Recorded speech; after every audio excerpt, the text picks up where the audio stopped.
Le soleil du Grand Est.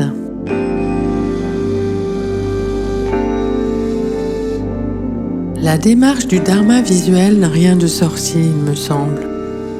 On travaille sur soi-même et avec d'autres, et ces deux opérations s'accomplissent en même temps. Le travail sur soi amène à réaliser sa propre élégance. Quant au travail avec autrui, il revient à essayer de faire naître la joie chez les êtres. Les deux aspects réunis, élégance et joie, apportent un sentiment fondamental de richesse et de bonté qu'on appelle vision du soleil du Grand Est. À ce stade, on doit évidemment déjà savoir qu'un travail artistique fait ressortir la bonté et la dignité d'une situation. Cela semble être la raison principale de l'art, somme toute. Dans la très vieille tradition de Shambhala, qui s'applique aussi au présent, on emploie fréquemment la terminologie du soleil du Grand Est. Les termes grand, est et soleil correspondent à des principes précis. Grand veut dire posséder une sorte de force, d'énergie et de pouvoir. C'est-à-dire qu'on n'a ni peur ni regret quand il s'agit de s'exprimer ou de présenter son travail artistique, ni d'ailleurs de manifester sa manière d'être. Ce pouvoir est absolument intrépide. Si on était poltron, on aurait du mal à manier un objet ou même à songer à y toucher ou à l'arranger. Et il serait encore plus difficile d'aménager sa vie ou son univers. On aurait peur de tout ça. L'intrépidité, c'est l'absence de cette peur qui naît de la joie. On est tellement enchanté qu'on acquiert spontanément ce type de force et d'énergie. On peut donc alors se déplacer librement dans son monde sans chercher à le modifier. Au moyen de son art, on se contente d'exprimer et de découvrir ce qui doit l'être.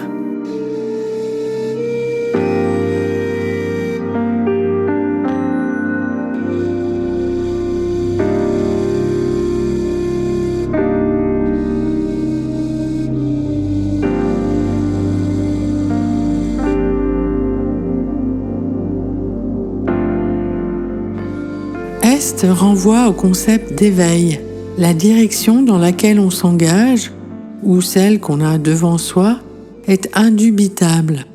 Ici, le mot Est ne désigne pas forcément l'orientation géographique, mais bien le lieu aperçu quand on peut ouvrir les yeux et regarder courageusement devant soi.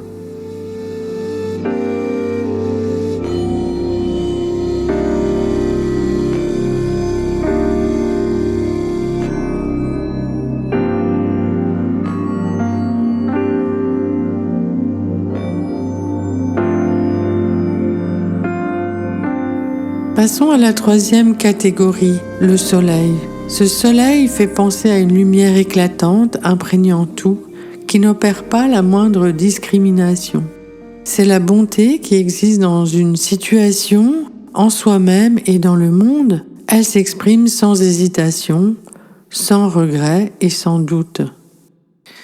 Le soleil renferme l'absence de paresse. Et le principe du soleil renferme aussi la notion d'une grâce qui descend et qui crée le monde sacré. Le soleil, c'est aussi la clarté, dénuée de doute. Ces trois catégories sont la nature du soleil du Grand Est.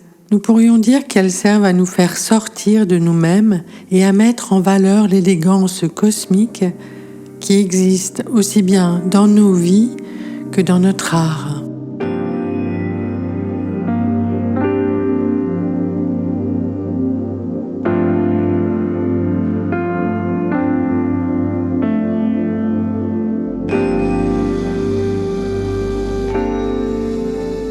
Par contraste, la notion de soleil couchant correspond à l'envie de dormir.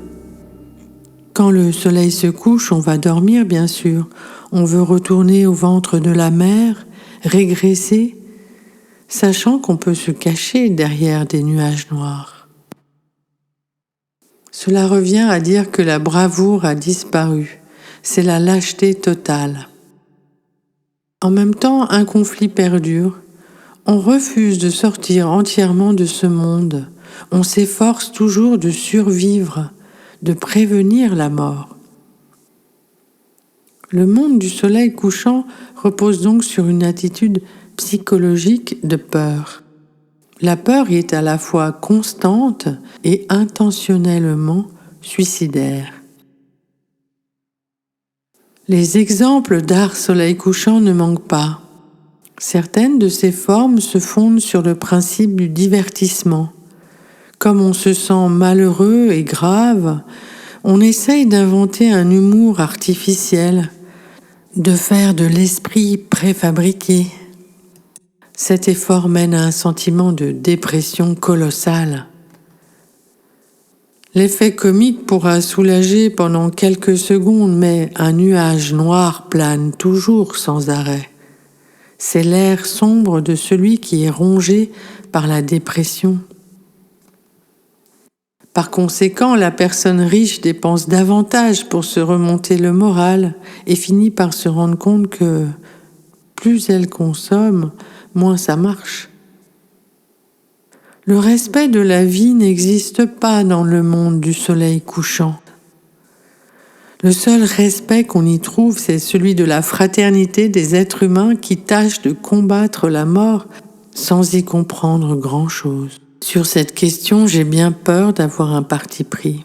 Il n'y a absolument rien de positif à dire sur le soleil couchant. Mais cela n'est pas inutile en fait, dans la mesure où on parvient à distinguer clairement le blanc du noir de sorte qu'il ne subsiste plus le moindre doute à cet égard. Il est bien évident que la vision du soleil du Grand Est ne signifie pas que les bons gagnent toujours au théâtre ou au cinéma. Tout n'est pas aussi simplet.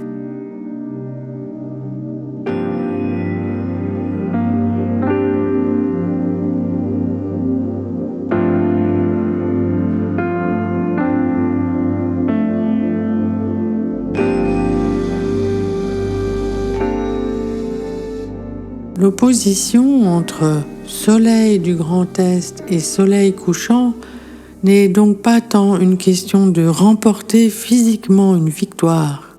Il s'agit plutôt d'assumer une continuité psychologique basée sur cette perspective. Les trois catégories, grand, est et soleil, se rapportent à l'éveil, au lever. Je dois préciser toutefois qu'il existe une distinction entre le soleil levant et le soleil du Grand Est. Le soleil qui se lève est comme un bébé, il a du potentiel. Le soleil du Grand Est, lui, est pleinement développé, il est arrivé à maturité. Le soleil levant est un soleil poupon. Le soleil du Grand Est renvoie donc à l'idée de confiance totale, de développement abouti, en avant toute. Dans le bouddhisme, cela se compare à la nature de Bouddha, présente en nous, pleinement développée. Rien ne sert d'essayer d'amener en soi-même la nature de Bouddha, puisqu'on est déjà totalement éveillé dans l'instant.